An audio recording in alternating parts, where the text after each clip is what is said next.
Is it all right to love something made by somebody who you really hate?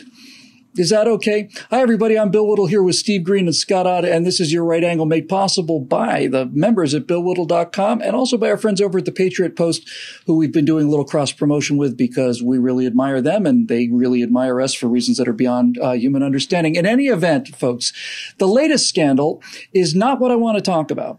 It's a little mini scandal, but a lot of people hate the movie The Joker, and they want to do everything they can to pull it down. Most progressives hate The Joker because there's no progressive politics in The Joker. There doesn't seem to be any politics in it at all, and that simply is not allowed in 2019. But this story did give me a jump into something I think is very, very interesting. The latest criticism against The Joker is that it uses in the soundtrack a recording called Rock and Roll Number 2. Rock and Roll Number 2 by Gary Glitter. And if you've been to high school in the United States of America in the last century, you know Rock and Roll Number 2. Dun, da, dun, da, da. Okay, so far so good. So hey, so that's in the movie. But the problem is that the person who recorded this song, Gary Glitter, who recorded it, I think Steve said it was 1972? 73, yeah. 73. We find out later that Gary Glitter was a pedophile. By strange coincidence, just last night, guys, I was looking at, for the first time in almost 15 years, I guess, looking back at some episodes of one of my favorite shows of all time, which was the Ren and Stimpy Show. And just looking at the episodes, I said to myself, I wonder what John Kay is doing. What happened to John Kricfalusi? So I did a little Google search. Turns out John Kricfalusi is in some serious trouble because apparently he spent an awful lot of time, not with children, but with certainly underage girls, 15, 16, 17, that kind of thing. Which raises the question that is actually a very interesting question. And we'll start with you, Steve. Let me rephrase that. Is it possible, is it necessary, is it evil, or is it required to be able to separate the artist from the art? Wow. First, I just want to address the fact that you still like Ren and Stimpy. You idiot! You bloated sack of protoplasm! I loved that show. Man. I still love that show. I'm the cat. My 9-year-old knows what I mean when I talk about the jolly candy-like button. I mean, I'm the cat. Just so many great references in that show. It absolutely is, yeah. No, sir, I didn't like it. I could go on. I'll stop. We both could. I promise. Now with the smell of fresh bison. Okay, I'm done. Really. I swear I'm done. No, you can't conflate the performer for the performance. You know, you can get into just the hypocrites like Rage Against the Machine who'll preach all this socialism and stuff while raking in the big bucks. People are always asking me, what's your favorite vodka? Well, I don't actually like a whole lot of vodka. There's some better vodkas, some less good vodkas, but it's all just pretty much vodka. Well, then why are you the vodka pundit? Well, to give you a little inside baseball here, back in late 2001, when I decided to start a blog, I wanted to, my goal was to have something that was like Instapundit, but dumber. And I think at least on that last point, I exceeded way beyond my expectations. And I was going through names in my head, and I really enjoy a nice Scotch. And I thought, well, what about Scotch Pundit? And I thought, well, no, Scotch Pundit, that sounds either stuffy or it's about Scotland. I tried Rum Pundit, but I don't actually drink a whole lot of rum. And it also sounded a little too much like the Elmore Leonard book, Rum Punch. And I thought maybe people would mistake that for an Elmore Leonard thing. And I settled on Vodka Pundit because, number one, it sounds more like Instapundit than any of the other names I could think of. And number two, I was going for a certain insouciance, and there's nothing lighter and fluffier than a vodka martini. It's just a light, refreshing cocktail, and that's all there is to it. And as a blogger, that's what I wanted to do. I just wanted to bring some lightness and freshness and fun to very serious, weighty issues. So again, don't mistake me for a big vodka drinker, because I'm not. That's just the brand. That's just the performance. And it's the same thing with anybody in almost any of the performing arts that you can name, a lot of writers too, and painters, just pretty much the artistic professions either draw people who have some character flaw that just requires them to have an audience. And I'm including myself in this, by the way. I'm not casting aspersions at the rest of the world and putting myself on a pedestal here. or there is the place where artists become so rich and famous that there's nobody there to tell them no anymore. And that's when people start to indulge in their worst instincts and their worst desires. And it's a horrible thing, the enabling that fame and fortune bring. I think of the David Bowie song Fame. It had one of the most succinct and fascinating lines in music history. And the line is, fame, what you like is in the limo. And you didn't even have to put it there. So who among us can avoid those temptations for very long when there's nobody there to tell you no? So no, I am not going to give up my favorite movies, my favorite music, or any of the rest because the artists are horrible people, because they probably either started out that way or they got that way because of the corrupting influence of fame. And I'd really rather just enjoy the art for art's sake. I mean, interesting thing about both John Kricfalusi and Gary Glitter, the two examples I made, were that I'm not aware of either one of them ever stood up on a soapbox and told me how to live my life unlike other people in Hollywood.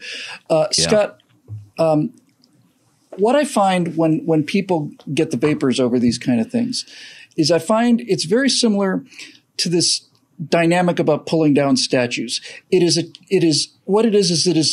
determination that not only do my moral absolutes have to exist in the present, they have to exist in the past as well.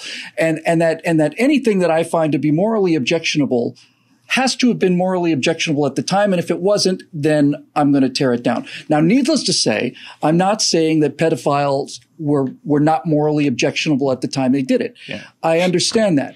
But the issue is, does an artist create a work of art that stands by itself, that is actually its own independent world, and even though this other person created it and this other person has terrible flaws or criminal flaws or whatever, that doesn't necessarily, in fact, not only doesn't necessarily, it does not invalidate the work that they did. Or is the progressive vision right? You are the work. And if, let's say Martin Luther King was in on some rough sex and maybe some non-consensual sex, then we have to trash everything that Martin Luther King ever said.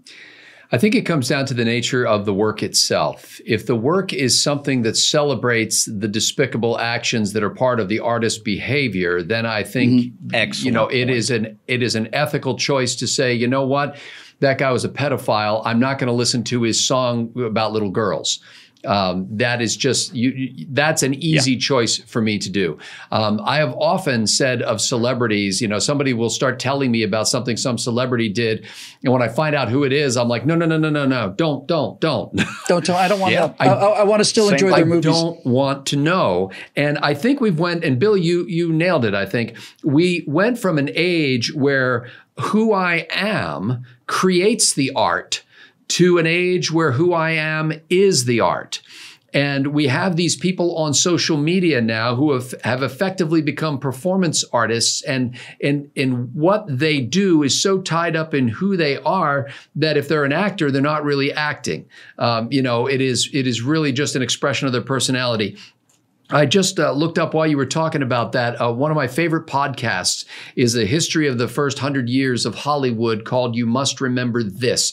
Great series by a podcaster named Karina Longworth. And apparently there was an article in, I think it was Vanity Fair, that said that You Must Remember This is going on indefinite hiatus as of earlier this year. I was not aware. I hadn't listened to the podcast in a little while.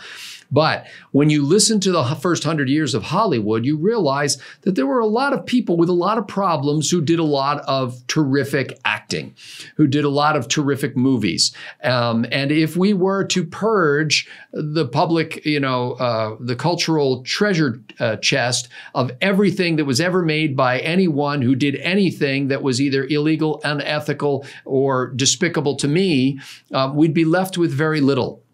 And I think when you get down to the issue, as you referenced earlier, Bill, of tearing down statues for people who were, in our modern perspective, let's call them sinners, I think it's something we can do. We can tear down a tangible expression of someone else's sinfulness. And I think we do it because we can't tear down ourselves. We can't destroy the evil within us. And by lashing out at the evil that is in the outside world in some sort of palpable form, we feel better about ourselves. I'm with you. I say, let the work stand alone. I want to look at a sculpture of something without having to know what the guy did in his spare time. I want to watch a movie and suspend disbelief. I want to be able to enjoy music without having to ponder whether that person really meant this in the way that it sounds like he meant it. It should just stand alone. After all, Elton John's first big hit song was called Your Song. And little did we know at the time what Elton John's personal proclivities were. And everybody who heard that song, every guy who heard that song was singing it to his girlfriend. Yeah. Oh, hey, Bill, can I throw in one thing? Sure. It's one thing I meant to say, and I got so distracted with Ren and Stimpy, I forgot. Gary Glitter belongs in prison, and Rock and Roll Part 2 belongs at hockey games. That's it, exactly. You've got it on the nose. Exactly right. That's how I see it. I actually see something a little bigger here, too. I'm convinced, well, it's a very simple theory, really. The only reason you need left-wingers is because left-wingers are saying we've got to change things. If you've got a healthy, happy society, you don't need the left because there's nothing that you particularly need to change. Their entire political philosophy is predicated on the idea that there's something terribly, terribly wrong, and we're going to come in and fix it. And I have noticed over the last several years, as the social justice movement begins to get bigger and bigger and more vocal, I've noticed that the things that they get upset about become smaller and smaller and smaller, which I have basically translated to mean that actual genuine injustice in America is now at historic lows. And since there's not enough genuine injustice to go around, we have to create synthetic injustice in order for us to maintain our constant, ever-going state of righteous anger, rage, superiority, moral condescension, and all of the rest of the things that make life worth living for progressives. And that's what I think this is. I think people getting hysterical about a movie using a song that was created in 1973 from a guy who we later found out was unsavory, and making this an outrage is an indication of how little injustice there actually is in the society. If you have to go this deep to mine your synthetic injustice, then you are admitting that this society has no serious issues that are worthy of your attention. We just did another episode, or it's coming up, where I talked about plastic in the ocean and how 98% of it comes from places other than the United States, but all you hear is how America's got to save the planet. It's the same dynamic. I must maintain a perpetual level of outrage, and if there's nothing wrong with this society, then by God, I'm going to find something wrong with it, because if I ever lose this sense that I have to calm down and maybe get a life or something, what the hell do I do then? It sounds perilously like I might have to get a job. And that's certainly off the table. Anyway, that'll do it for this edition of Right Angle, brought to you by the members of BillWhittle.com and by our friends over at the Patriot Post. They got a link down there below for you, so we'd love to have you check them out as well. For everybody here, I'm Bill Whittle. We'll see you next week on Right Angle.